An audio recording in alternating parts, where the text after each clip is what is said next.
Mick Gray chats with the Rubinoos, February 16th, 2024. Well, I am so honored that these four guys decided to hang out at KMiC Radio for this show. Just a little background. Tommy Dunbar and John Rubin met in 1970 while attending the same junior high school in Berkeley, California. A short time later, drummer Don Spint joins them to form the Rubinoos. In about 1980, bassist Al Chan joins as the new guy, and this has been the setup, this has been the lineup for over 40 years. This band has been going for over 50 years. It's crazy. This was a KMiC show I had dreamed about for years, and tonight it all came together. We talked a little bit with John and Tom about how they met, 1970, but I want to ask Don. Don, how did you? What was it in juvenile detention that you met these two guys? Let me ask Don. Come on in. Come on back in, Don. Hello. Hey. Can you hear me okay? Yeah. Now you met these guys around the same time, right? A little bit later. A friend of ours, a mutual friend of ours, suggested that, and you guys can chime in on this if I get it kind of wrong. Anyway, mutual friend of ours introduced. She said, "Yeah, I know Robbie Dunbar, the guitar player from Earthquake. Right. Then Purple Earthquake. I know his younger brother Tommy." And I went, "Wow, okay, that sounds awesome. Any brother of Robbie Dunbar has got to be like worth checking out." So we got together and we played some Jethro Tull. And, Wow! And then Tommy sat in my sink and yelled for Nova, and I kind of went, "This guy's maybe a little too crazy." He yelled for, what was that? Nova. Is that a song? No, it was a girl. A girl. Oh, he is. Tommy's trying to chime in a little bit. Okay. I'll have to hold on. I'm gonna mute you because now I got to hear the other side of this story. This sounds interesting. Nova. Wait. It's like what's that Marlon Brando where he's hollering for the girl. Oh, or yeah, who is that? I can't remember. He's in the street. Stella. Yes. No, but Don, you had come over to my house before that. More Jethro Tull? Yeah, always Jethro Tull. and Don, you remember you came over to the house on the Alameda. Because you, me, and Greg Kiernan playing, torturing my parents. God. In the living room. That's fantastic. I love it. I can just picture it. And it was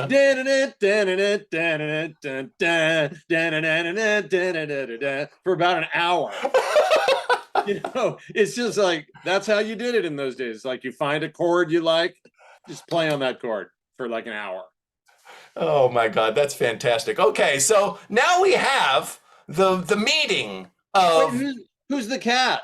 There's a cat here. Oh, it's Cecil. He's in Japan. He's a Japanese fan. Yes. Hello, Cecil. Cecil, good to have you here, buddy. Oh, look at that cat. Is that your cat? Yeah, it was. He's no longer with us. Oh, he made it to 21 though. Damn, that's a good life for a cat. Yeah, Gibson. Gibson, what a great name. Yeah. Shit. Okay, now Al's back. Okay, I'm gonna mute you, Tommy. Hold on tight. We're gonna bring in the other guy here. The other guy, the new guy in the band. Come on in, Mr. Al Chan. So good to have you. I had computer problems. Well, now we have you. Hi, how are you doing? I'm doing good. It's so good that we have all you guys here. So we've kind of heard the meeting of Tommy and John, and then how Don came in. But they went through some bass players they didn't need. You know, they went through 2 or 3 of them, you know, but then 1980, like, they find you? They put an ad in BAM magazine, if you remember what that was. Yes, I do remember BAM. Yeah, and Royce was leaving, and honestly, I had kind of bad actually. I had heard them on KOME in South Bay. They were playing "I Want to Be Your Boyfriend," and my good friend Mike Rasconi said that they were looking for a bass player, and I needed to audition. And I had never played out before. I had done, Wow. birthday parties and garages, and you know. You were in a little band that just did garage band type thing. Yeah, we just practiced forever in my Yeah. parents' back house, you know. But I was really serious about it. Just loved music, and so anyway, Yeah. I gave it a try and drove up to Berkeley. A friend of mine drove me up there, and they had me practice. They sent a tape out. Actually, I still have the package in the mail that I got. And John, I think you wrote the note on there saying what the Rubinoos are not looking for a mercenary. That sounded like you. That's great. We're not looking for a mercenary bass player, man. So anyway, yeah, auditioned and we did. And you were living in San Jose at the time, or? Yeah, just living with my parents. Oh yeah, grew up down there. So yeah, that's where I grew up too, man. Yeah, Del Mar High School. So that was a.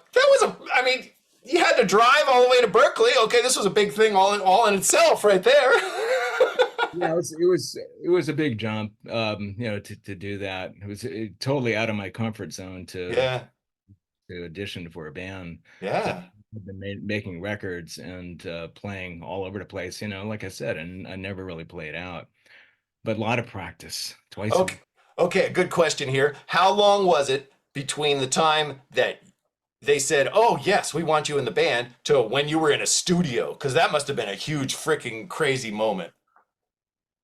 We had our first gig, I think, in August of 1980. Uh-huh.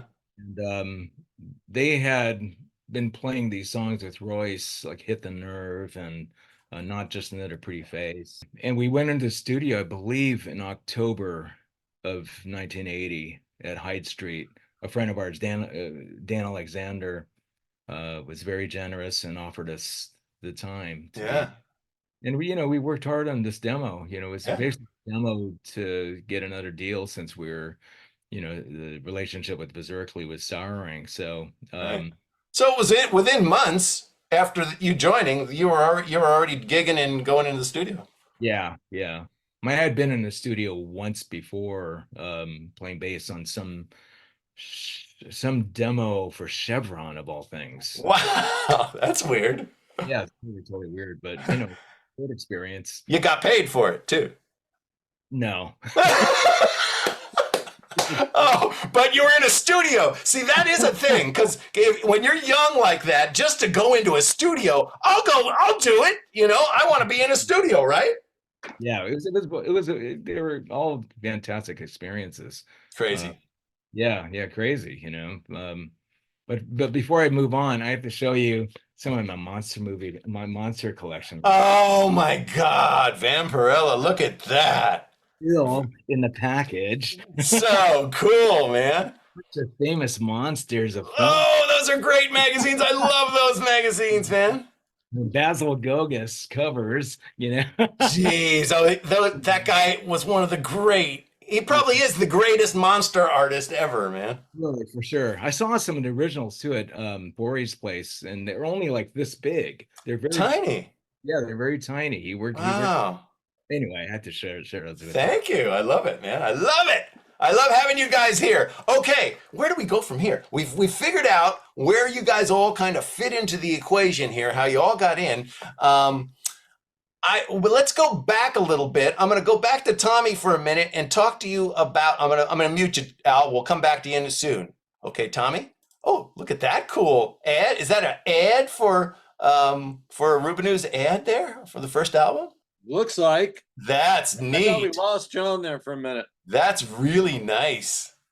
Wow. Who did that art? I haven't seen that one. Who did the art for that? Oh God, what was his name? I remember we had to sit there. You modeled for him? It was impossible to sit still. And the guy was pissed off. I mean, Yeah, you can't sit still. trying to ink you guys. You silly rock musicians. Why aren't you sitting still? Well, we bring that album. Whoops, here we go. We bring that album cover up, and I have that album framed on my wall because it is autographed by everybody. That's how I found out about you guys. Was a friend of a friend of a friend who I don't even know who they were, said, "Hey, would you like an autographed album?" And I was 16, and I went, "Of course I want an autographed album. Who?" And they said, "There's this band called the Rubinoos," and I was into Rick Derringer, Ted Nugent, Blue Oyster Cult, and Aerosmith. And that's who had autographed it, right? And no, you guys do wonderful things. Don says, "Have it your way," of course, because he has his hamburger. John says, "You doing Mickey's Monkey lately?" He's a real jokester with the Smokey Robinson joke there. And then you're so witty. You said, "Hi, Mick." And then Royce said, "Mickey," with "Oh, Mickey," you're singing that song. Oh, yeah. Tony Basil. Yeah. So I got the record, and I did not like the record whatsoever. Yeah. Because it didn't sound like Ted Nugent or Rick Derringer or anything until I got to Rock and Roll is Dead. And then I was like, "Oh my God, this is the best." We had a friend who used to go get stacks of records at like Value Village or Goodwill, and he would take a nail and scratch through the ones that he wanted to discourage play of. Leave, no nail through the ones he liked. So is that what you did? That kind of thing? No, I kept it perfectly. I mean, I was a purist. I wanted to keep it perfect because since I was 16, I always said, maybe you don't like it now, but maybe you will like it. And you guys helped get me into a different groove. Thank you. You're welcome. So, I wanted to talk to you about Spitballs.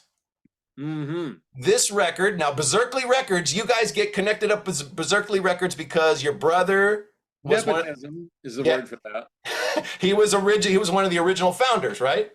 Yeah. Earthquake, after they left A&M, they made 2 albums for A&M, and then started their own label. And you're here. You're there. You got the Rubinoos started. You and John and Don. We're here. And this record is all covers, great, crazy covers, except for one song. It's not a cover. It's yours. You have the only song on it that's not a cover, right? Which one are you talking about? CBS tapes? No, I'm talking about Spitballs. Oh, Spitballs. Yeah, that's right. Yeah. So somehow yours. I weaseled in my own. I don't know. Yeah, you get. I don't know who I said that was by, but. Yeah, I Want Her So Bad gets on there. No, it's your song. It's so like the B-side of some like the Standells, It sounds like it could be, right? Yeah, I mean, I think I told them it was. Which, yeah, I would have believed it. I would have believed it. We're not allowed to have any originals on this album, so here's the song. It's a Standells B-side. Yeah, Great. You're not familiar with the Standells deep cuts? I love that. If that's true and you did that and they believed you, that's fantastic. That Spitballs record is really cool. I love it a lot. It just there's a lot of really great, interesting, hilarious covers. It just sounds like you guys are having a ball. And Jonathan Richman's on that record too. Where I want to bring Jonathan Richman into the scene here. What was the meeting of you guys with Jonathan Richman? The Modern Lovers were playing at the Berkeley club called the Long Branch. And so, we'd heard about them, but we didn't really know very much about them. So Tommy and I went down there as we did, we were underage probably and going to the club, but we got to get in. And so before the show starts, they're playing, music through the PA. And there's this really weird guy out on the dance floor by himself, dancing really oddly, I guess I'll go with. And it's Jonathan. And he has in like crayon or colored pencil scrawled on his shirt, white t-shirt, "I love my life." And he kind of looks, I can't say this because it's not, I can't use this term anymore because it's not PC, but he looked differently abled. Yeah, yeah. Okay. I guess that's what I can say now. He looked differently abled. And so Tommy and I were going, wow, that guy, that's pretty weird. And so then, 45 minutes later, the Modern Lovers get up there and play just one of the best shows I've ever seen. Yeah. I mean, just killing it. You're familiar with the Black album, right? Heck yeah. And they were basically doing that whole album. Wow. And it was just like, holy shit, this is incredible, and they were loud as hell too. I mean, Jonathan, I think, was playing through a Marshall stack, and jazz master through a Marshall stack. And yeah, that's kind of even hard to imagine him playing that loud because his music really isn't. And David Robinson from the Cars was the drummer. Yeah. Jerry Harrison from the Talking Heads was the keyboard player. And Ernie, I'm sorry, I don't remember Ernie's last name, Brooks. Ernie Brooks was the bass player. Yeah. I don't know if he went on to play with a really famous band like the other guys. Yeah. Anyway, so that, I mean, and then after that gig, we met Jonathan at the Berkeley office, I think he was sleeping there, or, that's where he was staying while he was in Berkeley. Yeah. And so, he would be there all the time, and we just got to know him, and he came to see us, or I can't remember if we were like singing or for him or something. And he liked the fact that we did harmonies. And so we sort of became friends. Yeah. And well, later became pretty good friends, and backed him up on some records. And yeah. Well, there's quotes by him saying he went to a Rubinoos show and it's one of the greatest shows he ever been to in his life. And he's going on and on and on about you guys, and that's, I can see, mutual admiration. I think, the reality about Jonathan, though, is, I mean, no bullshit. He's really, I tend to never use this term, but he's a really important artist. Oh, yeah.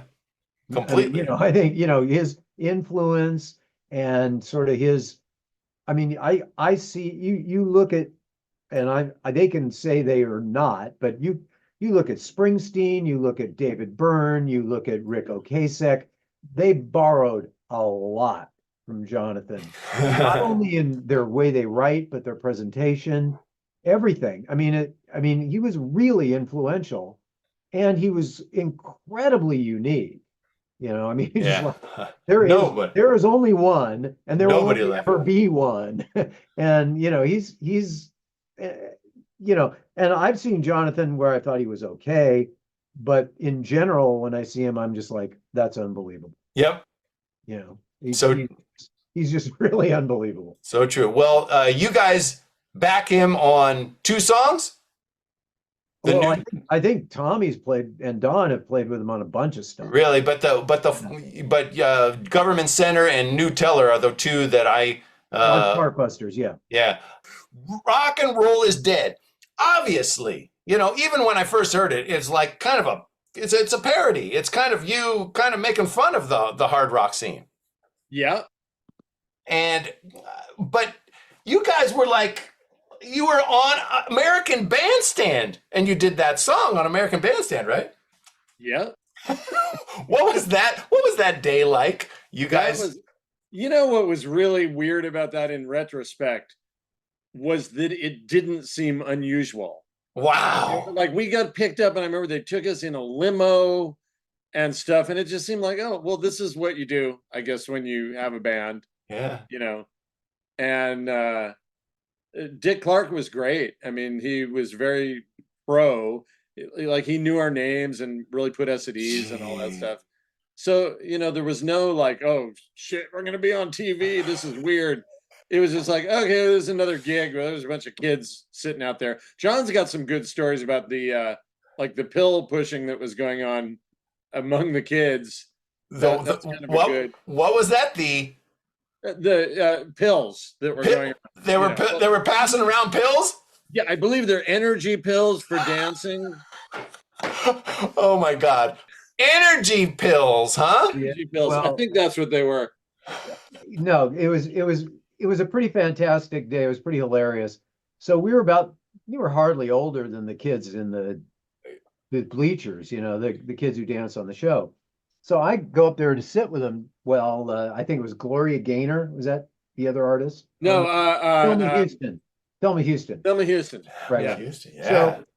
So Don't leave me. so I'm sitting there, and first kid hands me this mimeograph. Now you know how long ago we're talking about.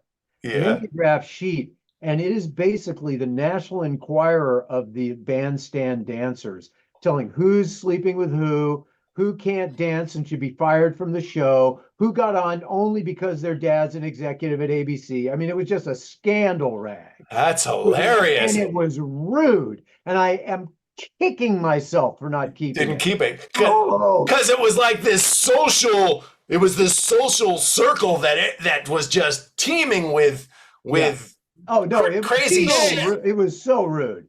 And then the next thing that comes my way is a bag of Quaaludes about this big. And the kids are just, I mean, and in that sheet, it would tell, so-and-so is doing too much blow and blah, blah, blah. I mean, it was just like, but, I don't know, 100 Quaaludes. Unbelievable. Yeah, being passed around. It was just like, oh, right, this is one of the greatest. I mean, I was just laughing my ass off, And then the other really kind of notable moment was during Rock and Roll is Dead, Tommy jumped on Dick Clark's back, and it startled him so much they actually had to cut. And apparently it was only the second time they'd ever had to cut in the history of that show. So that doesn't show up. You don't see that on any of the clips, you doing that. Well, you kind of see Tommy go, oh, that guy. You see Dick react to it. But yeah, they had to actually stop filming. So oh my God, that was a really cool moment. Yeah, I still dig that song. It's just a kick-ass song. I really like it. Now, I want to bring Al isn't into the band yet. It's not 1980 yet, but I want to bring you back in, Al. I forgot to ask you your favorite food and your favorite alcoholic beverage. Oh, yeah, that's right. I drink. The only member of the band that drinks? Favorite food, everything. I'm a food lover. Me too. That's what I love. I love that. I remember just saying, you don't trust anybody who says they don't like food, so. Yeah, before you got here, we were talking about, what were they called? The breathers or whatever? I can't remember what John called them. This group that just tried to tell people that all they lived off of was air. No, I'm sorry. It's impossible. No can do. But you live off of good food and Monster magazines. Now I know that really well. So and cool toys. You have some cool. I noticed, like, who's that Astro Boy in the background there? I love that. You got that in Japan. It's fun. Yeah, that's something I can talk to you about. Is Japan? The Rubinoos have a big following in Japan. The thing with the music scene in Japan is so deep.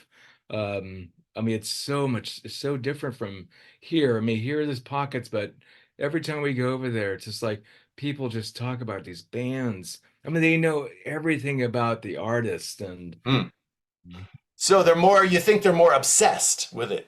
Yeah. I guess that's what I want to say. It's like when we went there for the first time in 2003.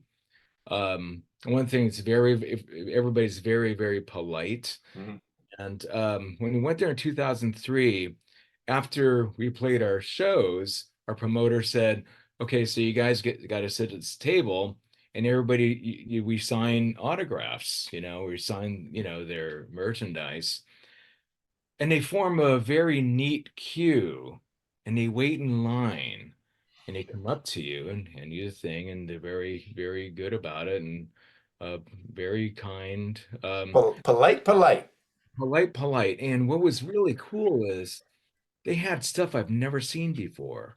And it's like, I don't even own this. Where'd you get this? You know? I was just going to show that I have a little. Oh, yeah. This is a tiny CD. It's a 2-inch CD.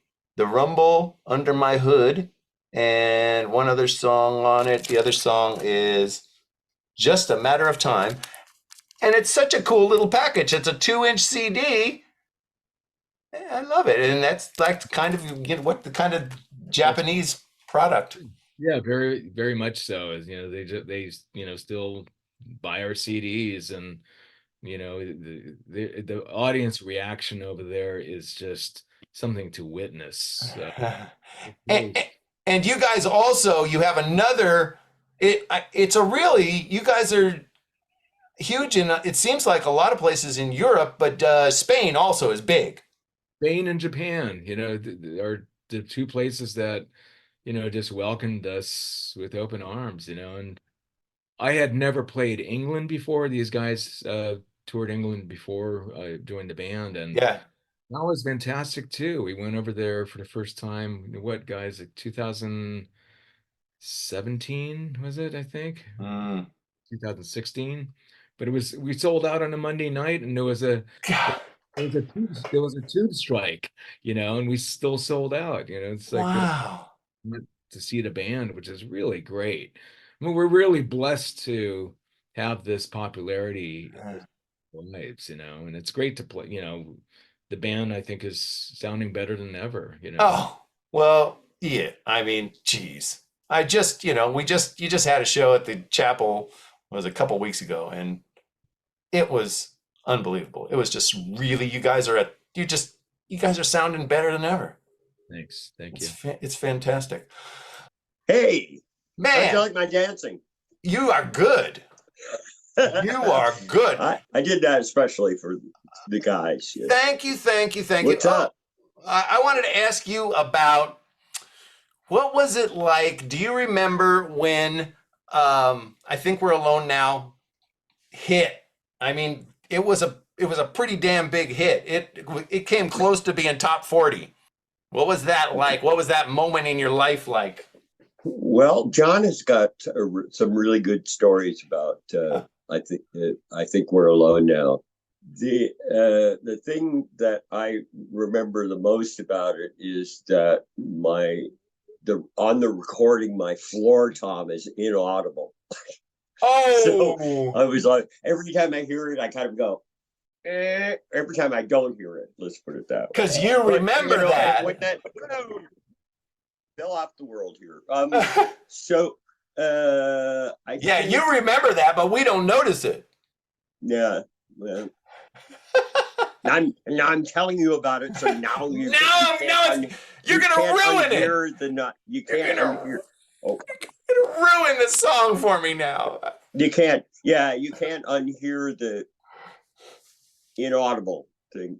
Can't unhear not hearing it. It was kind of like, we're signing some autographs and we're playing with Bo Donaldson and the Haywoods, and gee, maybe I'll get my mansion and my my fast car and my trophy wife after all, and that didn't happen, and that's actually a really good thing, I think. Well, yeah, I mean, it's the full. I hear people, talk about the full fame thing, and a lot of them will say that doesn't have a lot to be desired, the full fame thing. But now you guys, you must have went out on the road opening for some pretty crazy big acts and stuff at that point, right? Bo Donaldson and the Haywoods. That was the big band that you opened up for? No, well, we did that tour in 1979 with opening for Elvis Costello. Oh yeah, that was like the big deal. Like 56 shows, right? That was a 56 shows in 60 days, I think. Now when we go like to Spain for 2 weeks, it's like, how did we ever do 56 shows? Like bang, bang, bang, bang, bang. Yeah. It was a lot of hard work, but we were young. Yes, exactly. And you have the energy and the stamina to just keep going. Yeah, we're opening for Elvis Costello. Boom, boom, boom, boom. We're gonna go for it. So if I have a moment, I'd like to tell you a story about that tour. I'd love to hear it. I'd love to hear it. So, like there was, we had played a couple of gigs, and someone just, one of the crew or one of the band members decided to, have a little bit of fun. So they threw a bun from the food, and it hit Tommy in the head. John kind of, I think, saw it out of the corner of his eye and thought it was a milk bottle, and he was really angry about it. All the guys in the Elvis's band and crew were standing up against the wall, and John is holding his guitar. If I find out who did this, I'm gonna run this guitar records. And it was like they stopped messing with us, right? And the drummer Pete Thomas actually came to me and said, "Yeah, we're supposed to have a little feud going on. That's what we're supposed to do on the tour." And I said, "Oh, okay. Well," and so nothing happened the rest of the tour as far as that went. But so on the very last night, I said, "Well, for one thing, those little tiny match boxes, that have wooden matches in them." Yeah. Well, I found out that Steve Naive had a Prophet 5, and those boxes fit perfect under the keys of the white keys of and I started to do it, and I went, so only the black keys would push down, right? Oh my God. Thought, yeah, maybe that's just a little too much. And so I backed out of that one. And then we called them the tea bags. They called us the tanks for Yanks. And so we called them the tea bags because they hated Lipton tea, right? So I went out and bought like 12 boxes of Lipton tea, and it was me and Royce on one side of the stage, and John Hunt, who was working guitars for us, on the other side of the stage. And I said, "Okay, as soon as he sings, accidents will happen. Start throwing the tea bags up on the stage." Oh my God. And so he goes, "Accidents will happen." And then I chickened out. But on the other side of the stage, John Hunt is like throwing all these and then wrapping around the drumsticks and stuff like that. Okay. And so we threw it up, and finally, after the show, they couldn't get us anymore because we opened for them, right? So, right. Pete Thomas comes in. You got us. You got us. Fantastic. You got us. Fantastic. Anyway, sorry for taking so long. No. Everybody, equal time in the Rubinoos tonight. We're trying to make this work. Okay. Thank you so much, Don. I want to go over to John. And John, now, is there any other? I would love to hear some Elvis stories. Do you have? Because you were hanging around with these guys for 56 shows. Well, we were playing the same venues, but not really. You guys weren't associating. I had lunch with Elvis once, I think, on the tour, and talked to him briefly, and they were really fried. I mean, they were like at month 18 of their tour, no breaks, insane. God. And also, those guys didn't bathe very often. Oh no! It was pretty rough. It was pretty rough, I gotta say. But no, but I mean, for the most part, it's one of the best bands I've ever seen. They were good. I watched, of those 56 shows with them, I probably watched 45 of those shows. Yeah. I mean, they were just tremendously great. They were a hell of a band. I got to see them a few times. We were super lucky to get to play with them. I mean, it's like, God damn, we get to play with a band we love. Yeah. And they were actually really quite nice to us in our opening slot. Yeah. I mean, they let us do an encore. They, they let us use lights. I mean, Wow. they were pretty nice to us. At the time I didn't really get that, but they were, Yeah. And that's at the peak of their. Oh, well, I mean, is when they were ascending for sure. Yeah. And we did a couple of gigs with Tom Petty. Wow. We opened for Petty, and they weren't particularly friendly either. I mean, they were very good, but they weren't friendly. Yeah, well, you're catching people at, like rock and roll is ugly. It can be ugly a lot of times. These guys, a lot of them were. In England, we were a headliner. So my favorite screwed up headlining story is we're doing a show. We're playing at the Lyceum in London, which is, I think it's about a 2,000 seater or something like that. And we're the headliner, and David Johansen is opening for us. Whoa. Now, suddenly, about a week before the show, now you're co-headlining. Because he didn't want to be an opener. Whatever. I don't give a shit. I don't care. What does it make any difference to us? We had a hit. People were coming to see us. It doesn't matter. Then, like day before the show, he's headlining. Oh. So that means you sound check first.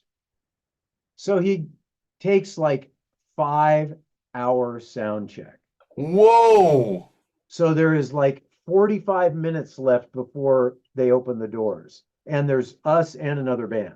Oh my God. So we sound check in about 15 minutes to give the other band 15 minutes. Yeah, and like I said, I mean, I'm not being immodest here, but we had a big record on the radio right then, and people were coming to see us. And so the bulk of the people after we were done, probably weren't really waiting to see David Johansen. And the PA stopped working. Oh! Right after us. Right after we're done, PA doesn't work and is apparently off for 2 hours, and everybody left. So he never performed. He never performed. Well, no, he did apparently, but I left.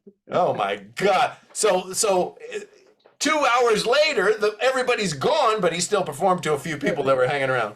I thought of it as instant karma. Take a 5-hour sound check. That is just not. Karma's a bitch, as they say, right there. But we did a lot of fun gigs in London. We played with this really great band called the Starjets. Oh wow, I never heard of that. They're really great singers, and oddly enough, they covered some Beatles songs and Sugar Sugar. Wow. We did. Well, the first time we played with them, we were watching them and going, "These guys are fucking great." Great. Look, listen, they're doing they're doing that. Yeah. But they were from Belfast. They were really nice guys. Wow. But really good band. What must have been crazy. Yeah, I mean, we had a lot of funny experiences playing live as we did a festival in Amsterdam, I think it was, or in Holland somewhere. And it was big. It was like 10,000 people or something like that. I can't remember, a lot.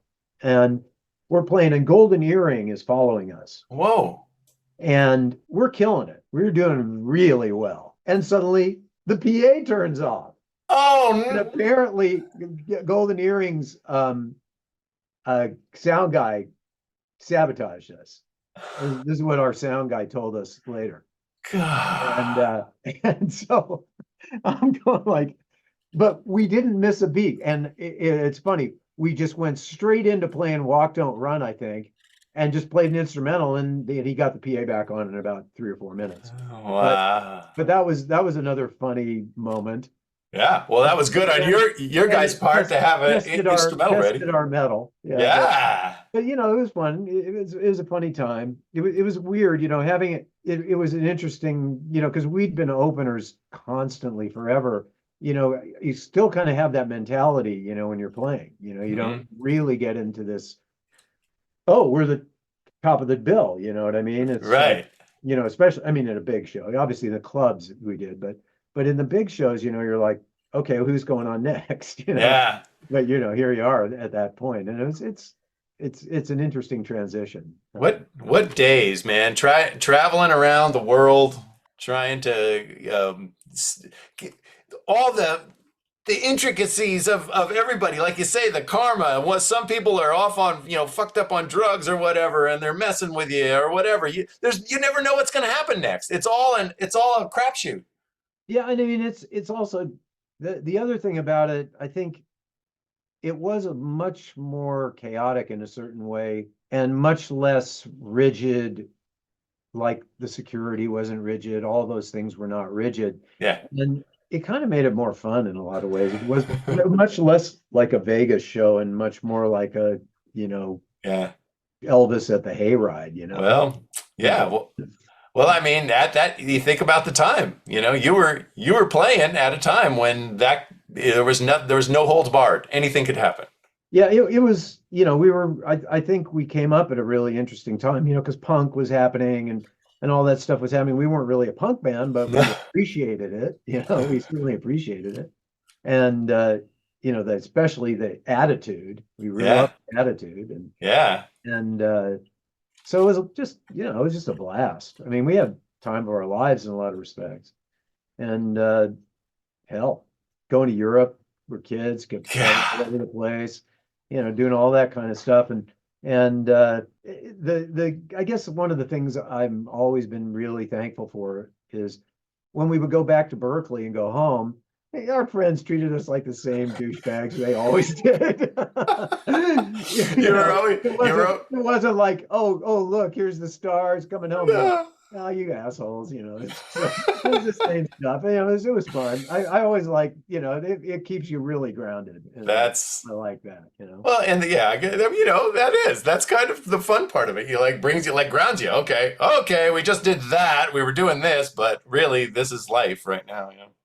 So it was always that was probably very good for us psychologically, I think. I bet, man. You guys have 50 years.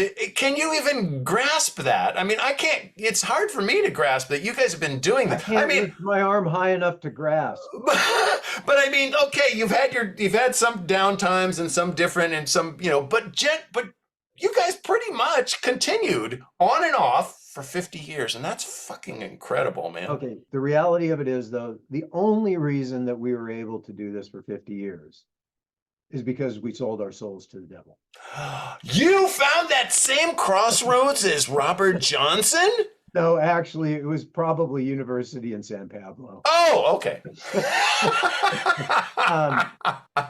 That is a nasty crossroads right there, man. No, I mean, but seriously, it's because we're friends. That's why we do this for 50 years. That totally comes across in everything you do. Yeah. I mean, I look forward to getting together and practicing with these guys just as much as I look forward to gigging. And you just moved back from LA to Berkeley again.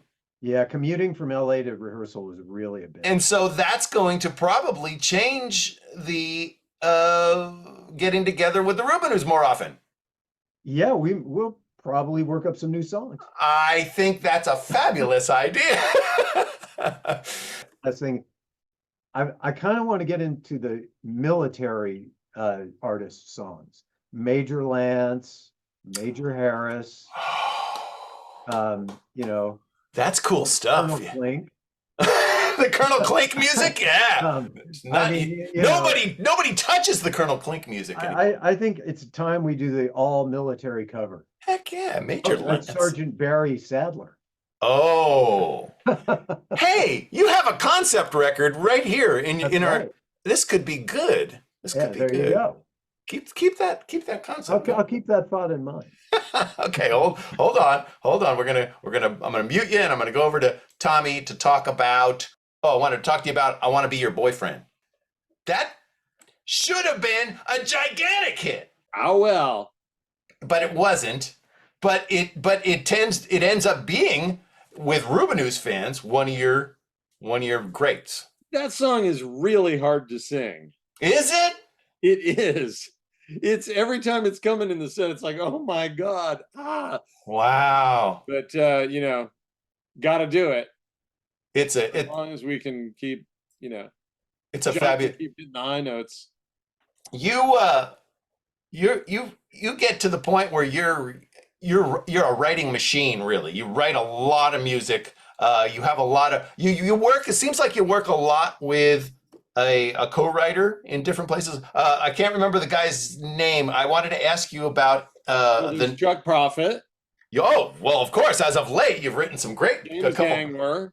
James, yeah. I wanted to ask you about him because you've written a lot of songs with him. Who is he?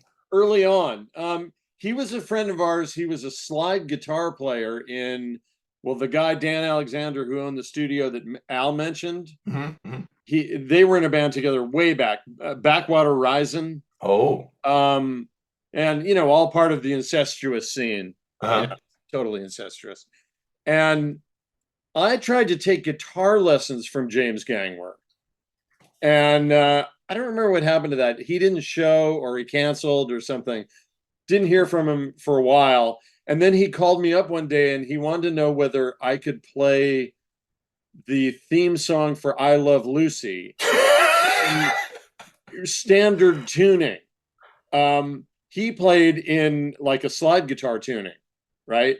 And so why that was even a reason for us to get together, I don't know. But that was the first day we got together. We got together at his house, which was called The Pit. The Pit. Yeah, he had a sign said The Pit. And then in his car, it was The Slug. Oh. Bug. That we used to drive around in all the time. Anyway, he had the song Hard to Get. Uh-huh. That was the first song we wrote together. Oh, wow. He actually had the riff, the guitar riff, but he was playing it in, he asked me, can you translate this to standard tuning? And yeah, okay, there you go. Okay. We went out to a Mexican restaurant and had dinner, and we were talking about some people we knew, and we said, well, I think he or she, whatever, was just playing Hard to Get. I remember we said, that's a pretty good title. And then we went back to The Pit and turned that into that song. And then from then on, we were, writing for the next few years. Yeah, quite a bit. Yeah. Now, it's not necessarily, it doesn't sound like it's necessarily one of you was doing music and one was doing lyrics. It sounds like you were just combining. Both doing both. Wow. Yeah. Did he co-write I Want to Be Your Boyfriend too? Yeah. Crazy. You don't stay in touch with him? Somewhat, yeah. Yeah. Not as much as I'd like, but it's funny, I remember, like, for instance, sitting on his living room floor writing that song, and I remember him coming up with the trying to say I want to be your number one. Oh. I remember that, and it was like, that's good. I wanted to ask you, Tommy, about the Party of Two EP, which has you guys teaming up with Todd Rundgren. What about that? What was he? What year is that? That's 83. Yep. So I'm trying to think of Todd's what he's working on his own at that point. He's doing Utopia stuff at that time, right? Yeah, well, that's who Utopia played on the record. It was with Todd Rundgren and Utopia that produced it. Okay, so they were all there.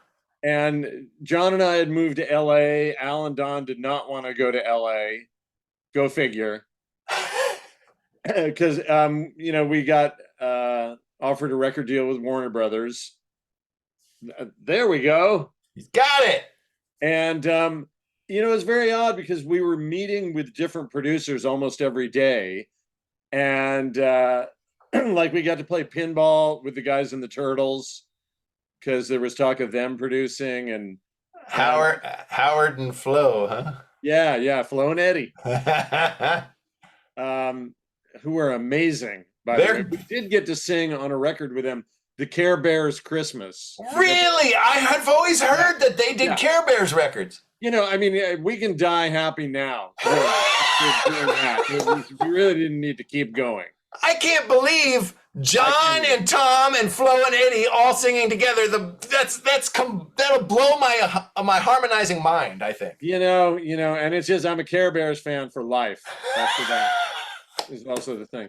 But our manager, Mark Nathan, knew Todd Rundgren, and so we met up at a hotel, and it seemed like a really good idea. But a lot of the thing was that we were not a real band at the time, and we grew up, really playing as a band. And so getting together with those guys and doing a record, it was just a really different animal, and it's not our favorite record by any means that we ever made, but that's, I don't put that on Todd or those guys. They came and did what they did, but it was not the same as having a band that's been playing these songs, on stage for a year or whatever. Geez, so you guys had been playing those songs with Al and Don, and then you go into the studio and what I'm saying is the old albums that we had made had always been like completely tight when we went in the studio. There was no like, what's my part on the vocals? It's we've been playing them, at clubs every weekend, because we used to practice 5 days a week and then play 1 or 2 gigs on the weekend. Wow. But with this, it was more like, okay, well, we have a handful of songs we've written, and so we fly out to New York, and well, here's how the songs go, guys.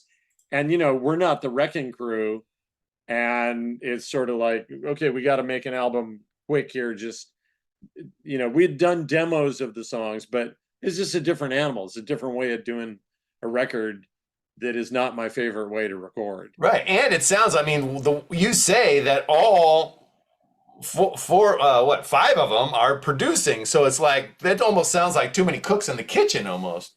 Well, yeah, I luckily it wasn't like they were all, chomping at the bit to put their input in, besides their instrument, I would say. Yeah. But, it's still, it was kind of fun being there and going in the control room and seeing Todd with his cigar and, and it was thunderstorming outside, and there were a lot of good elements to it.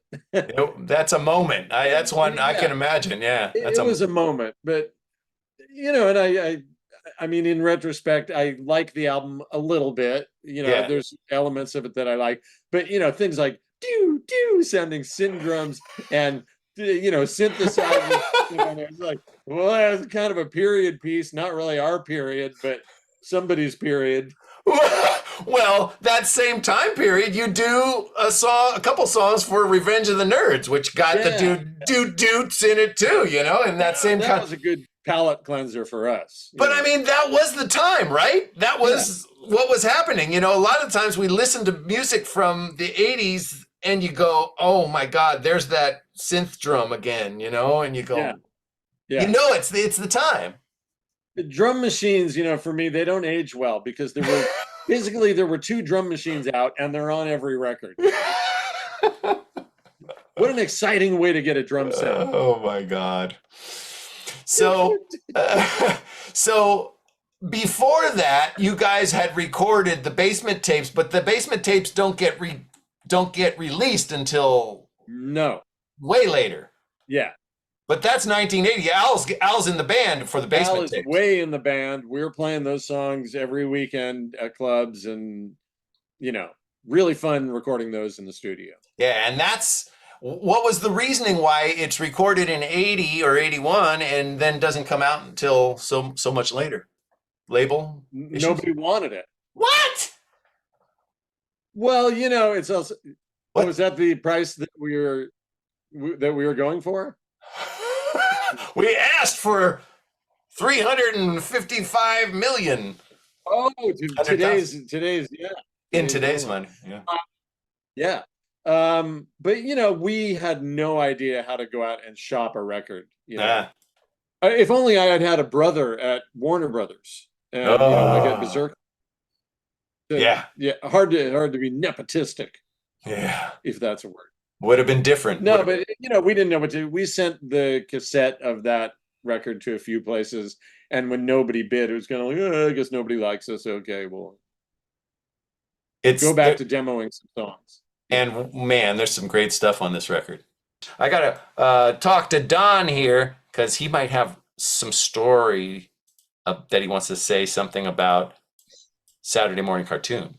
Okay, so my role in the band has been, as far as singing goes, has been, pretty much singing harmonies, except for Peekaboo, and which isn't really singing anyway, but and Saturday morning cartoons. And so I wish I had kept it, but there was a review in Band Magazine about the band playing. And so I guess we had done both of those songs that night.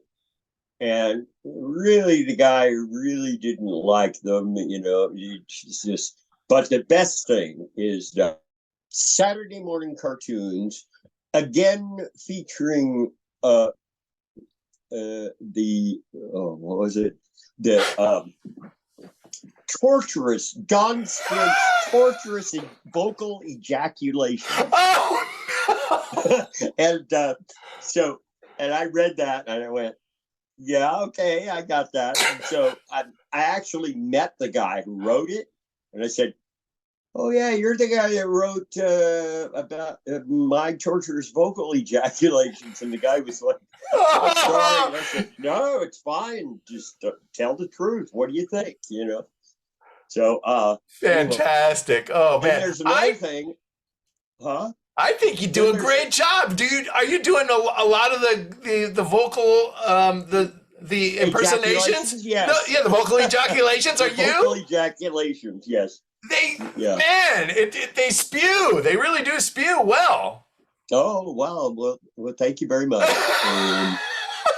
Al once said, I forgot that we replaced the "Here I Am" part with the Bugs Bunny thing. Oh, but that used to be the big break. It was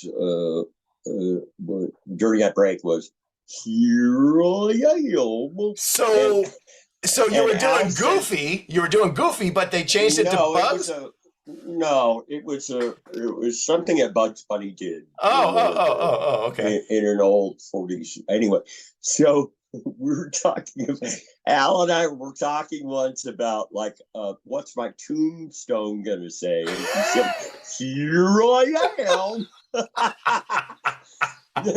Now, one other thing is, Al probably has a story about one time when we were doing Saturday morning cartoons, and he was singing the wrong cartoon characters, and I was like, you should hear what Al has to say about that. Okay. I'm gonna mute you, and we're gonna go over to Al to hear this story. Hold on, man. Hold on. Saturday morning cartoons. Now, you guys did. I've seen you guys. At least 5-6 times over the years, but I don't think I remember ever hearing you guys do Saturday morning cartoons live. You did that live? We did it. Actually, we did it for Maestro Dick's Cartoon Classics show. Wow. Vox Pop. That's something that's preserved on YouTube now. But wow. Rubinoos, I think we rehearsed it. We did play it with me, and I lead sang it. But we were in Spain, and it was a 2.5 week tour, and we played quite a few gigs all over the country. And we had this one last gig. We're tired. It was after playing a big festival. And as I can recall, we sat down for it. Don didn't have a full drum kit. He was playing, I think he was pounding the floor as for kick drum. It was really crazy. Anyway, it wasn't in the set. We didn't play it on that tour, but some pretty girl came up. Saturday morning cartoons. And I we hadn't played it for a year or two, maybe. It was, and it was quite a bit there. So I was singing it, but I didn't know the words. I was like going, road runner. Here I am. Oh my God. Just kind of winging it, just kind of coming up with characters out of the blue, right? I I didn't know the lyrics at all. You know, it's just kind of mixing them all up. And Don was just, you know, doing the characters as they appear on the record, you know, and it was completely wrong, you know. Oh my God. So it was a good gig. That was still a lot of fun. So Crazy. So this was your first record, was Basement Tapes. well, there were demos, and we Right. And so what did that do? How did that make you feel where it's some of your first stuff with the band, but it didn't get released? I don't know. I always liked you know, it was a thrill to me, and that if Berserkly had the Rubinoos do a third record, it would have been a really strong one. Oh, yeah. Because there were demos, and we, you know, we didn't really have a producer, you know, so to speak, and you know, we got interest in it in 1992 or 93 with this small label called One Way Records, you know, and so Yeah. and since then it's been re-released, you know, different labels, which is It's some great stuff you guys do. Do you have a favorite off of Basement Tapes? I really like Hit the Nerve, We just played that. That's a great one. That's my favorite, I think, off the record right there. and I really like Candy. I think Like Candy, Oh, yeah. you know, that's a really pretty one. It features Tommy, me, and John sing lead on it, which I really, Yeah. you know, and then we all sing on it. So Let's move on. Let's move on to Paleophonic. Paleophonic is a amazing record produced by a guy by the name of Kevin Gilbert. Really great artist, tragic ending to his life. What do you remember about working with Kevin Gilbert? he was a perfectionist, but he knew what he wanted. You know, he knew what he wanted, and it's a great record. It really is. Oh, Music are great on it. It has sonically, Rubinoos had never been there before. mm-mm. You know, he did a great job. It really, really does sound. Yeah, it was a really good combination between him and you guys. Yeah, yeah. So yeah, but I think it's probably one of the Rubinoos best records. I think so too. I mean, just as a all the way through, full-bodied record, it really is. Everything about it's fantastic. Yeah, you know, and it got picked up by various Sarabon, and from there, you know, we started playing overseas, you know, and everybody knew the songs, you know, off that record, you know. So that was a real turning point for the band, actually. Big time, yeah, Yeah, big time. pretty cool, man. Okay, you hold on. I'm gonna go over to Mr. John Rubin, see if he has any insight into the making of Paleophonic. What would you like to say about this record? I'd like to say it this time. It's probably certainly one of, if not my favorite album that we've done. I mean, I just think working with Kevin was really beneficial to our growth as artists. I mean, I really do. I think it really made a difference. And I think Tommy and Kevin really worked together. It was really I think Kevin got Tommy to stretch out a little more than he normally would have, and that was fantastic. Yeah. It seems like the perfect chemistry between a producer and a band. Yeah, and I think he really is very thoughtful about not trying to make his best record, but trying to make the band's best record. Man, I think that was a very, you know, I think that really is what made him a great producer. Yep. He, you know, because I've seen him work with other acts, and he's the same way. I mean, it really is. It's not like, okay, you know, because I mean, he's an incredible musician, and you know, a lot of stuff he could play it better than the people who are playing it. He could just go out there and do it in 5 minutes and wouldn't have to wait for them. But he never would do that. He was always, no, you got to do this, you got to play it, you got to. Wow. And so he was really cool about that, and he worked really hard. He was a very, very, very hard worker. And he's a great guy. That's an amazing story. And he's but I do love that record. I mean, there's a lot of great. I think there's one of Tommy's best compositions ever on that record. Which one? Which is Early Winter. Oh yeah, that's a great song. I have a ton of favorites on this record, and it's just like I could play the whole thing, but I have to I Well, have to. I do think it's a really strong record. Yeah, it is. I I mean, mean, I think songwriting wise, it's really strong. start to finish. But I do think Early Winter, like I said, I think that's just like, I mean, maybe it's not a immediate, oh, that's a hit single kind of Yeah. record, but I think, just sort of its texture and content and everything Yep. is really cool, fantastic. Okay. It seems like this record is very important to you guys. It seems like the chemistry, a lot of things came together. It's got some of your great songwriting on it. Everybody sounds good. Again, we had been also rehearsing a lot of the stuff even before we got together with Kevin, which made a huge difference. You know what I mean? Like we had really worked out the background vocals and everything. Again, that was a lot different than the times when we've just walked in not having played anything as a band. We did a lot of rehearsing before it. But, then walking in and having Kevin play also, I mean, he was an incredible keyboard player and he plays all over it. All the keyboards Wow. are Kevin. Yeah. Or I should say all the good keyboards are Kevin. But yeah, no, it was pretty amazing working with him. Sad that we couldn't do another one. Yeah. That would have been in the cards, But, Yep. A tragic loss to an amazing musician, man. He did. I have a couple of his solo records, and they're fucking amazing. They are. They're really amazing. Yeah. No, he was extraordinarily talented.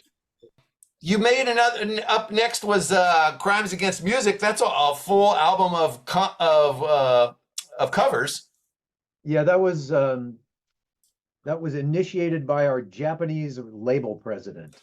Wow. So they were like, we want a covers album. On an all covers album, and then we'll tour.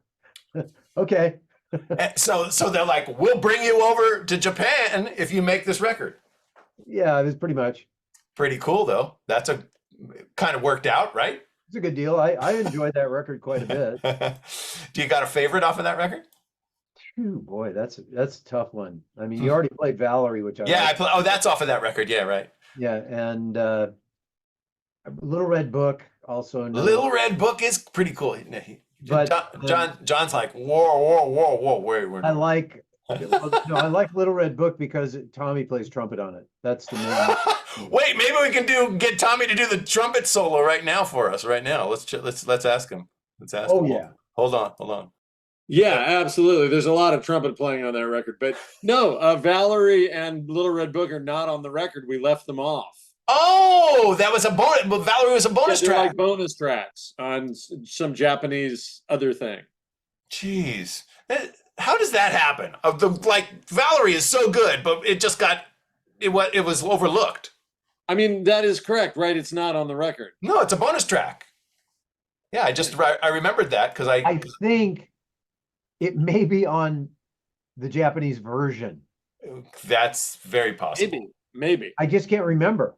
No, I thought it was on one of those, 1, 2, that's it. 1, 2, that's it. Hodge, Yeah. or I think so. Let me see. Maybe. Let me see. But I was going to say one of the other songs on there that is on that record. Yeah. The song I think that we did a quite good. I mean, Valerie and Little Red Book are both fairly literal covers. Yeah. But I thought we did a nice job. Tom picked a tune by the Eurythmics. Or is it Annie Lennox or Eurythmics? It's Eurythmics, right? Yeah. Thorn in My Side. Oh, wow. Yeah, and I think that's very good. Tommy, come on in.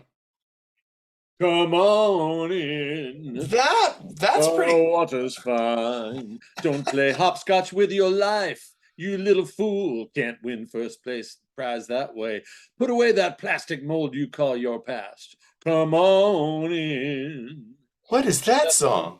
That is the B-side of Talk Talk by the Music Machine. But Oh! at 5:45, the labels are on the wrong sides. No way. So I put on Talk Talk and I got the song that's way better than Talk Talk.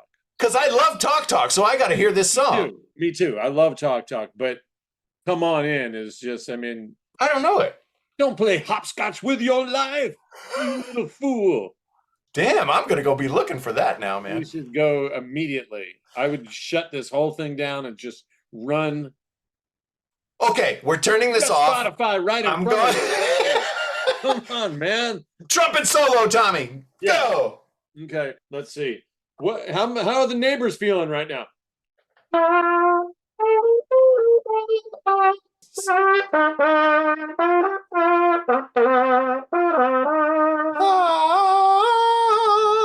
There you go. A little Herb Alpert. You were more vibrato, right?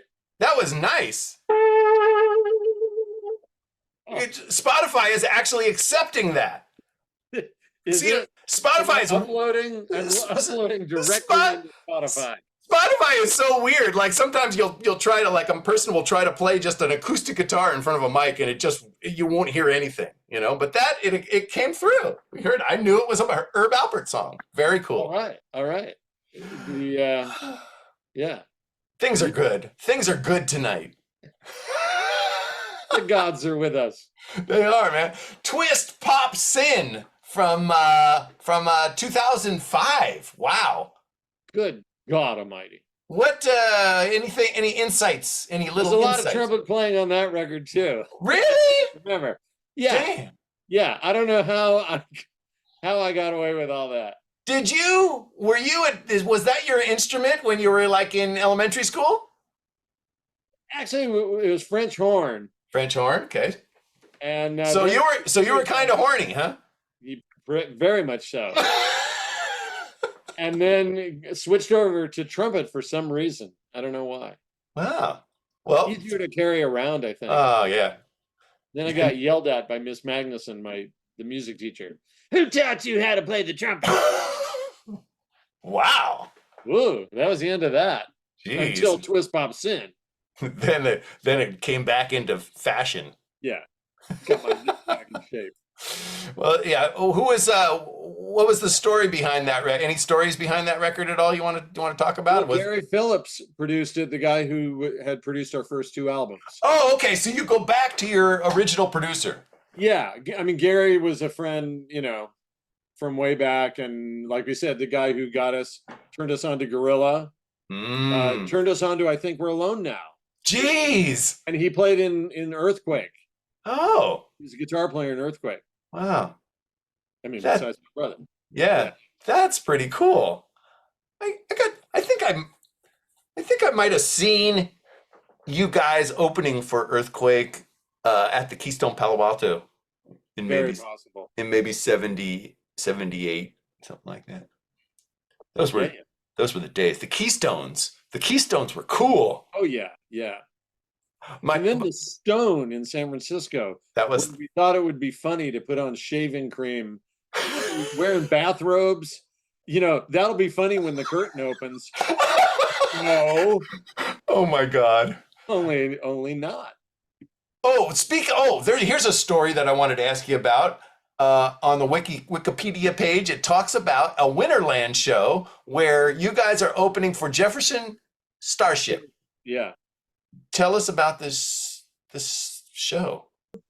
Winterland opening for Jefferson Starship. Well, there was so it was a reopening of the Sounds of the City. Bill Graham had this thing called the Sounds of the City on Thursday nights, and he started it up again and would have local bands on it, on the roster. And so we heard, so it was going to be us, Earthquake and Link Ray. Wow. So then we heard that Jefferson Airplane was getting back together and doing a surprise appearance after Link Ray. And so this rumor spread, and so Winterland was pretty packed, right? Yeah. And when I found out about it that afternoon, I was like so nervous. I was like puking and stuff. It's like, oh my God. I mean, I've gone to so many shows at Winterland. Saw the Grateful Dead, I saw the Who, I saw, Cream. I've seen all these bands there, and I'm going like, gosh, now we're playing for a packed audience at Winterland. And, when I got there, actually, I didn't feel too nervous, but we played Make It Easy, and they seemed to like it. It's like, hey, this is going to be okay, And then I'm not sure which song we did first, but I think it was the Pepsi Generation. And we what we worked out is, I don't know if you're familiar with, there's a live album by King Curtis. And it has a thing on it called Memphis Soul Stew. And he introduces the bass player, and then he says, it's like he's making soup, it's just like, and now I need a pound of fatback drums. Yeah. And Bernard Purdy's playing, and then, and then, so we did that from the beginning, and then we turned it into the Pepsi Generation. Oh, God. It's a whole new way but then it slows down and breaks into 4-part harmony. You got a lot to live, and et cetera, et cetera. And then we go, Pepsi, Pepsi, Pepsi, Pepsi, bro. Oh. And I went, these guys, they can't take the joke. But we didn't stop there. We played Sugar Sugar.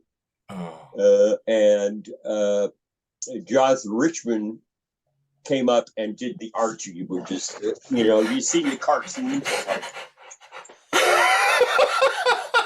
Like that. So Jonathan Richman is hanging around, and he just comes out on stage and dances with you. He's on the big video screen, so everybody can see it. Oh my God! I remember they were at that point. I think they were throwing eggs and banana. I saw John actually dodge a banana at one point. Joe. And then we played Heartbeat, It's a Love Beat, and it was like. Just didn't go over. It was kind of shocking, but I think John and Tommy both have some interesting things to say about. Like John said something about Great Slick that I think you should hear. Oh yes. Okay, hold on. Let me bring John in. Come on in, man. Great hanging out with Gray Slick. Did you guys meet Link Ray also at that show? I mean, yeah, probably, but that was not as thrilling as. Oh no, Gray Slick. I think Don got the order a little wrong. I think it was Sugar Sugar first. Jonathan came out, then the crowd got outraged, and the Pepsi Generation was the last straw. And that when they started hurling the bananas and they were selling bananas as food, and every one of them that people bought ended up on stage. That's crazy. Pelted by that stuff. And that could hurt. You could get knocked out by hitting by a banana. And booed like 6,000 people booing as loud as they could boo. I mean, and we're what 16 years old, 17 years old. And my mom is in the audience. No way. Yeah. So my girlfriend is sitting with my mom, and there's some guy who's right in front of him. Fuck you, shut up, fuck you. And my girlfriend goes over and kicks him. Oh, that's his mom. So, kind of shell shock coming off stage. I mean, we thought it was funny. Yeah. We thought we were entertaining. Well, I mean, probably was entertaining seeing him throw bananas at us. God, what a but anyway, so I get off stage, and Grace Slick, I've never met her. She comes up to me, gives me a big hug, just goes, "Don't worry about it. Fuck those people. You guys will be great." Oh man. And I love Grace Slick. I bow down. That is fantastic. I mean, I really needed that. Yeah, I was like, yeah, It what a was nice great. thing to do, No, man. it was just fantastic. I mean, she didn't know us from Adam, and she was just so nice. It was just God. great. Yeah. And traumatic evening, man. What a crazy. But on the other hand, we were the top thing written about in the Chronicle Review. And who brings eggs to a concert? Don said there was no eggs. There was no eggs, just bananas. Okay. No, there was another egg incident on the Elvis tour. Tommy and I, we were playing in Detroit at the Masonic Auditorium. We start our first song and it's like bam, bam, bam, like 3 eggs hit the stage. And I remember, again, I go to Tom and I go, Tom, move like hell because the rest of the dozen is out there. Oh God. Jesus. And yeah, we were just dancing around the whole night, trying to not get hit. Tommy, can you seeing what we were just talking about Grace Slick, and then we played Altamont. It was kind of the perfect segue there. Like how did that song come up? Oh boy, how did that? It may have been partly to do with the fact that our friend Dave Seabury, who was in Psychotic Pineapple. Oh, okay. Now there's the connection because he was in Vox Pop with you too, right? No, that's John Seabury. Oh, it's his brother. Yeah, both incredible artists. Wow. By the way. But Dave, I believe, had asked his parents if he could go to Altamont, and they said no. And of course, he went anyway and wound up on the cover of the Rolling Stone magazine. I think he's holding a joint, even. Oh my God! At the front of the stage. So was that he's grounded for like a year? What are you grounded for? You can't go. All of a sudden, Rolling Stone magazine smoking a joint. Oh no, my God! It wasn't me. What a great story, man! Fantastic, man. What's up next? Automatic Toaster. 2010. Yeah. Robbie Wrist. Could be. It's got. I'm gonna because we're getting late. It's already 10, and I want to get through a couple. Oh man, I'm usually in bed by 8:30. So I know, and I'm staying up late with Mick for special for KMiC Radio. This is incredible, and I want with Mick. Just wanted to bring in Mr. Don Spint before he has to leave for a black tie engagement. I understand tonight. So I want to make sure that I bring you in. Come on in before you have to leave. Yes, man, black tie. I know it's some kind of a black tie event that he's going to tonight in the middle. I think it's New York. I think they're Learjetting you into New York tonight, right? Yeah, that would be nice, wouldn't it? No, I'm tired of flying for a while. Oh, I flew a couple times this year, and I tell you, I really do not like it anymore. It's a different thing now, isn't it? Yeah. Yeah, I just don't feel comfortable on planes. Yeah, I like the first 2 hours of it, and then and then if you have a stop, like if you're going from San Francisco to Philadelphia, and then you got an hour and a half off, and then you fly to Barcelona. Yep. And then there's the time difference and all that stuff. Yeah, really. Yeah. You guys went to Spain, right when I went to Portugal. I was in Portugal at a comic convention. Oh, really? When you guys were in Spain. I was talking to Al about that. And that was just like you say. If you can't afford frigging first class and straight through flights, or at least just one stop or whatever, you're up shit creek on a plane because they're just stopping you. They're stopping you 3 different cities, and you're getting off and getting back on again. Oh, it's just terrible. Yeah. Anyway, I've got several housemates here at the place I'm living at that are all going to bed like past their bedtime. I totally understand, and I just wanted to say thank you for being here. I do want to say one thing about a couple of things about the albums 45 and the newest one. Please, because they're coming up. From Home is that, I struggled a lot with the drum tone, especially on the first 2 albums.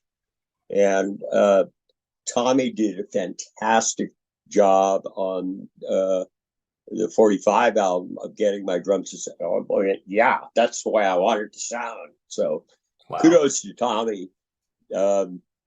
And so I'm really happy about that. Plus, I love all the songs, and and then from home, I was also happy with the drum sounds and the songs that Tommy and Chuck Prophet worked on. And also, one of the things I really, really like about that album is that we all played together on it. Like Tommy said before, we rehearsed a lot and worked out, the parts before we went in. But it was, I thought it was great to be playing basic tracks with all four of us, because it really sounded. I mean, it really captured us. Yeah, it's more of a live feel. Yeah, and I just really like that. I also wanted to just ask quickly, 3 of our irregular regulars would be here tonight, but they're at a Chuck Prophet show in the North Bay. Anything you want to say about Mr. Chuck Prophet? Oh, he's a great guy. And really talented, and I don't really know him that well. Well, he loves the Rubinoos a lot. We know that. Yeah, fantastic. So, when I'm around him, he does most of the talking. So. He's a great guy, man. Yeah. Thank you, Don. Thank you, Don, for being here. Great to see you guys. Hey, I'll see you guys Monday. Love you. At John's house. We are rehearsing. Yes. So happy that you guys are all playing together. Yeah. Don, I'll see you next time. You guys are playing. Thank you for the comics. Oh. I'm so excited and thrilled. Oops. Thank you. All right, you guys. See you later, buddy. I love you. See you later. Take it easy. Don Spint, drummer for the Rubinoos, been here all night with us. All 4 of these guys have been here all night with us. It's been fabulous. We've been having a great time. We got a good 45 minutes left, and we got 2 albums. So let's see. I haven't talked to Al for at least 15 minutes. Come on in, Al. Hello. Hello, my friend. Now we're going to talk about the album 45. 45. It was 45 years in the making. Was it 45, 35 for me, I think. Yeah, right? 35 for you. But I mean, that's pretty cool that you were able to, because 45 RPM records, it was cool that you guys got to name it that and be 45 years in the making too, man. What do you remember about making that record? Came out in 2014.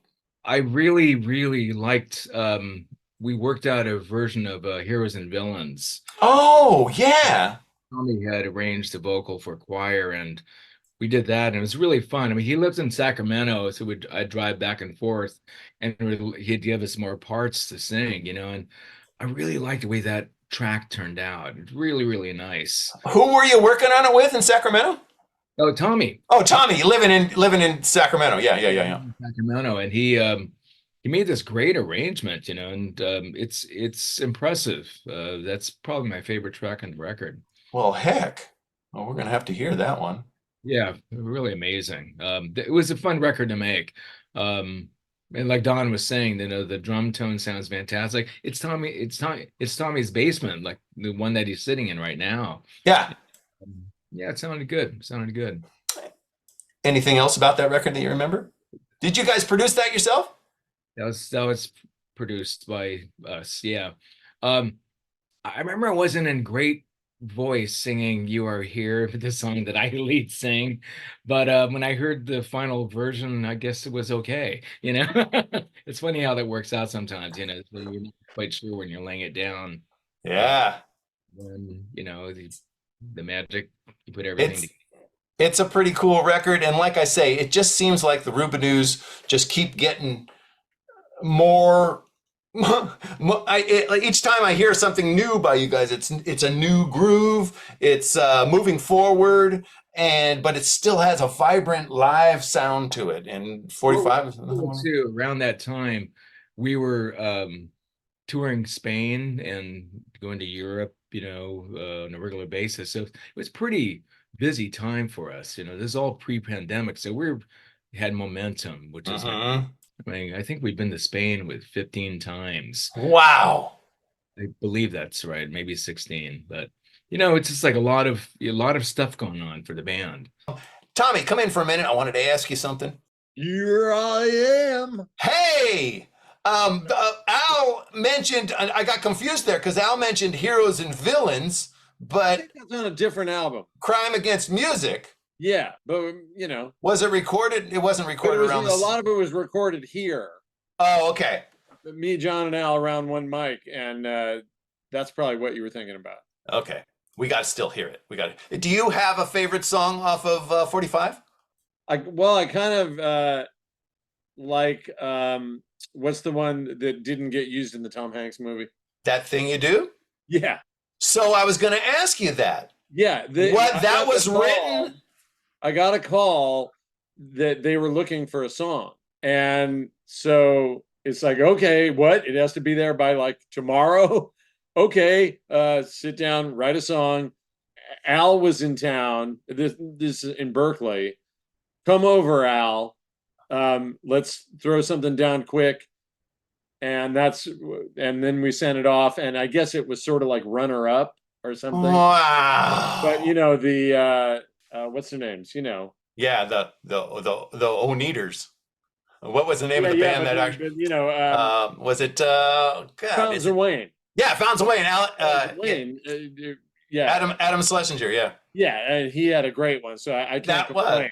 You can't complain that you got beat out by him. Yeah. Yeah, can't complain about getting beat out by him. But it was fun to do the Also Ran. But then later when we were doing 45, we had Don throw real drums on it. Wow. It was, whatever drum programming, Yeah. Too cool. The other one I like is Countdown to Love. Oh yeah. That actually we only had a really old track from I think when we were recording basement tapes. We had 3/4 of a take of the basic track, and so we took pieces of that basic track and made a full song out of it, and did Countdown to Love and finished it. Wow. All the vocals and all that. It was just a piece of a basic track that we transformed into a full song.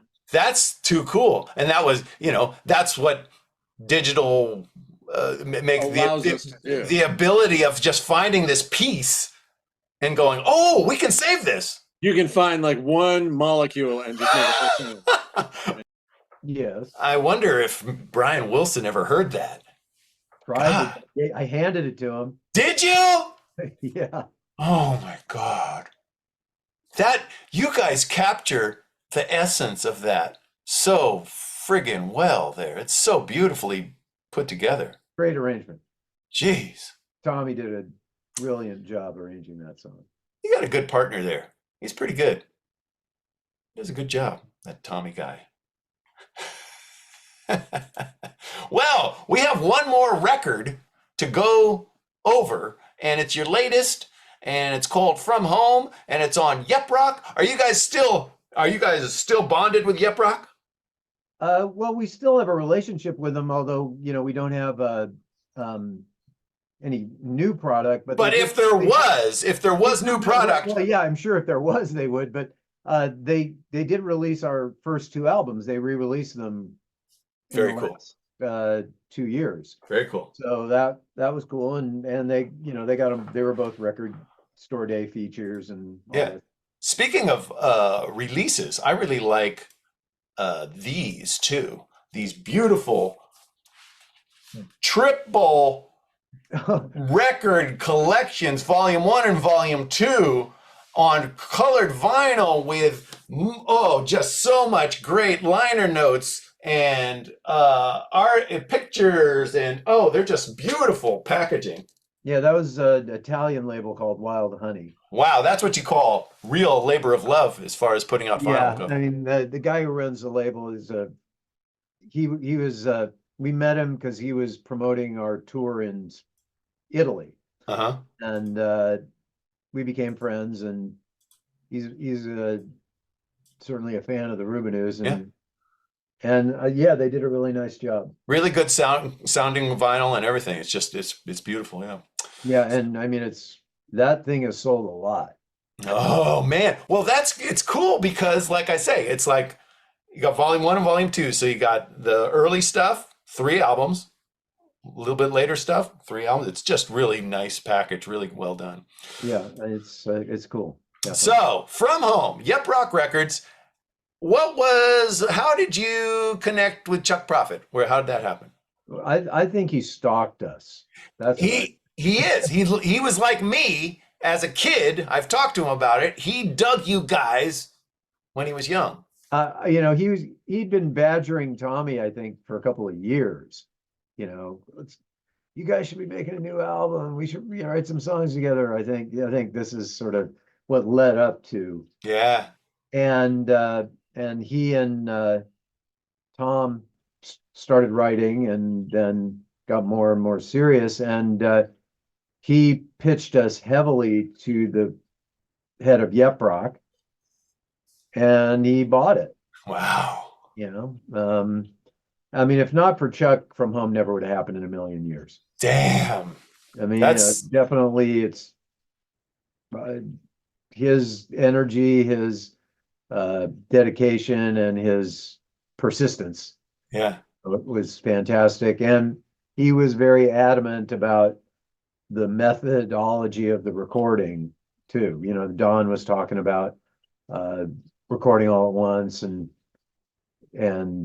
just sort of a old school style of recording. Yeah. And to prepare for that record, we did 30 days of rehearsals. Whoa. And I mean, packed too. It was like 30 days in like a month and a half. Damn. 2 months. I mean, it was intensive rehearsals.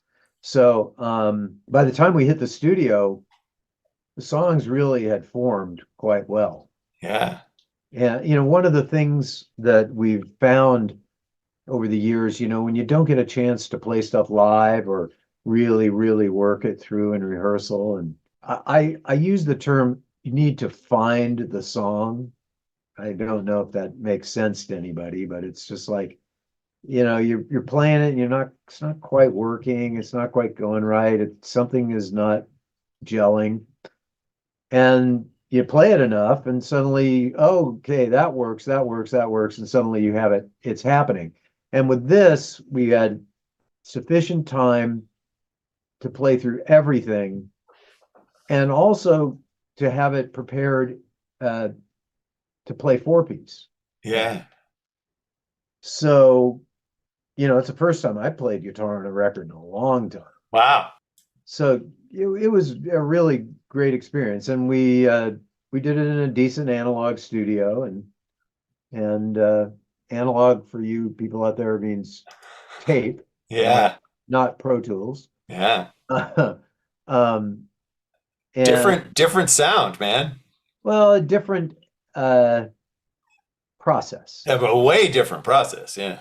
I mean, one of the things I think has been disastrous about the digital age is you no longer make decisions by your gut.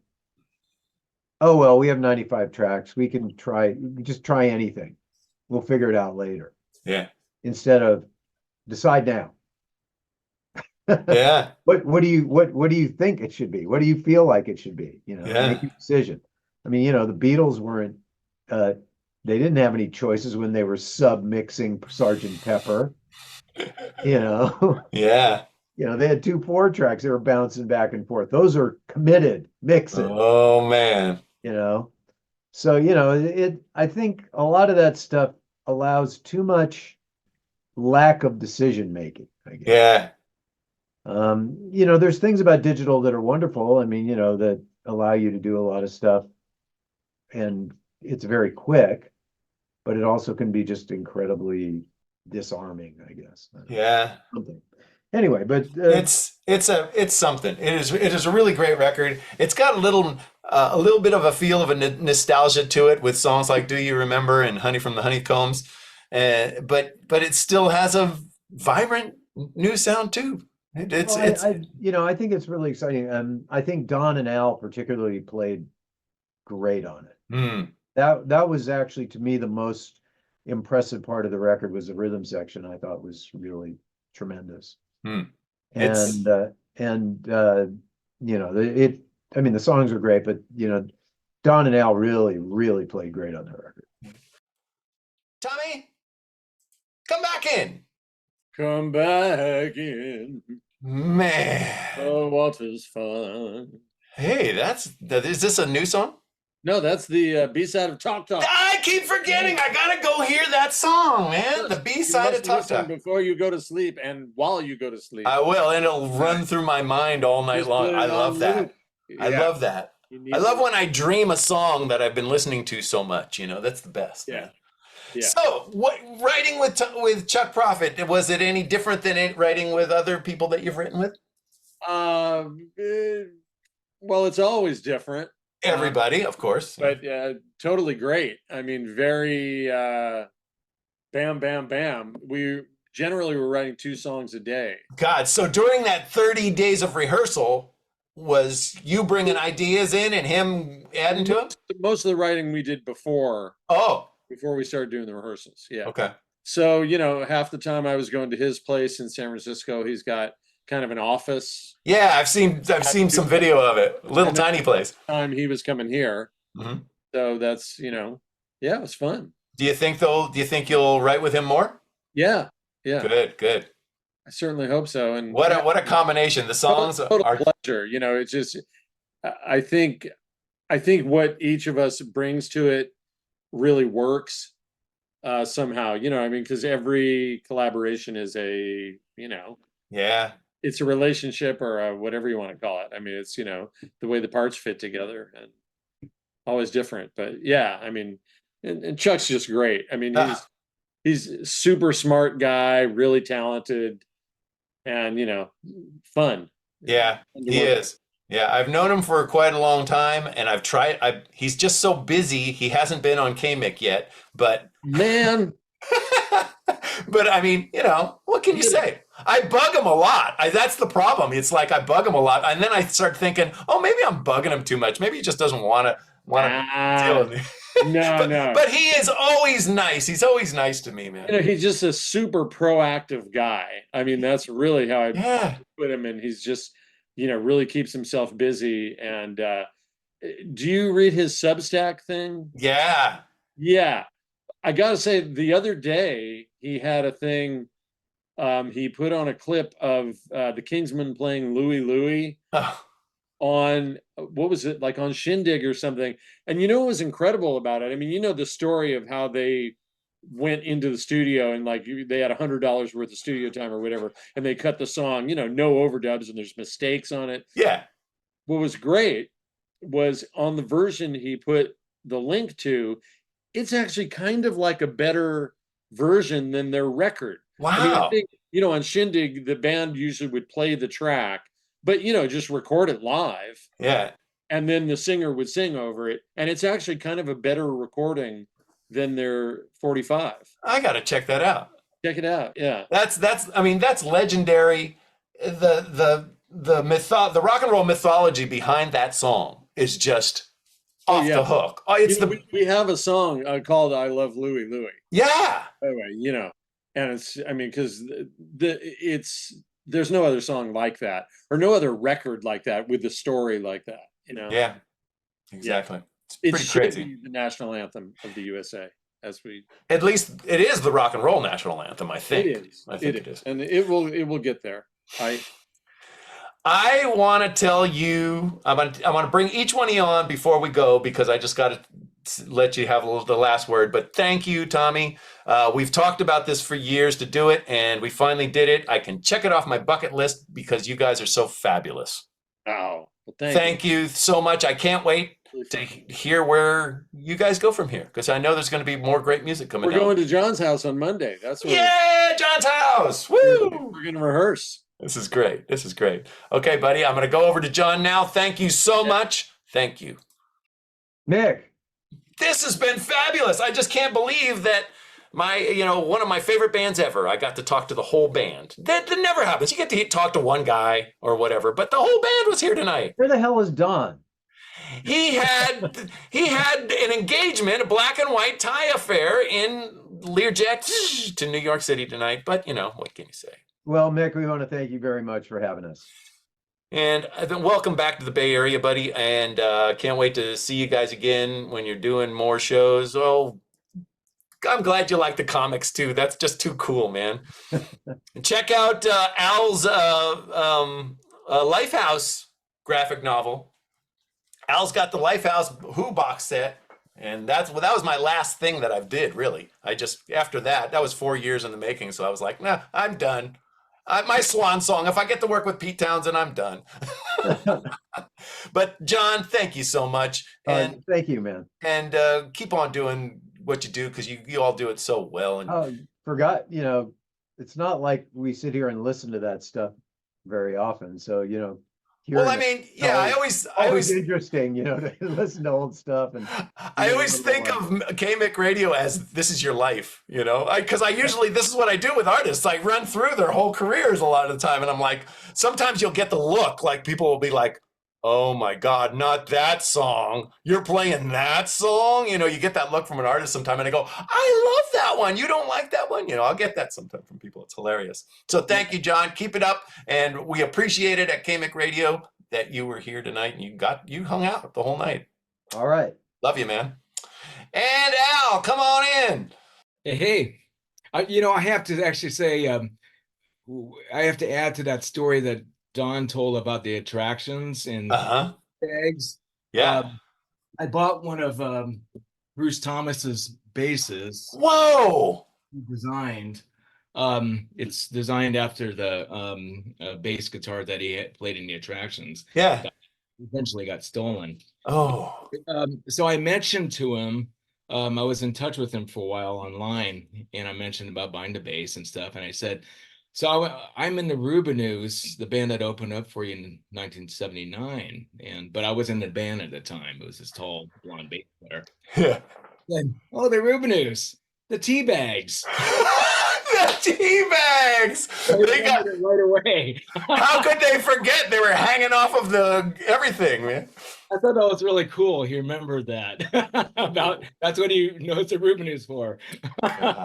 What a way to wrap the night up. Thank you for that last little note, the tea bags. Thank you for having us, man. Oh, thank you, man. Thank you for hanging. I'm glad it all worked out. You guys are the best. KMiC Radio, another night. We've done it. We're going to go out in the slow lane. One more song from the Rubinoos and KMiC Radio.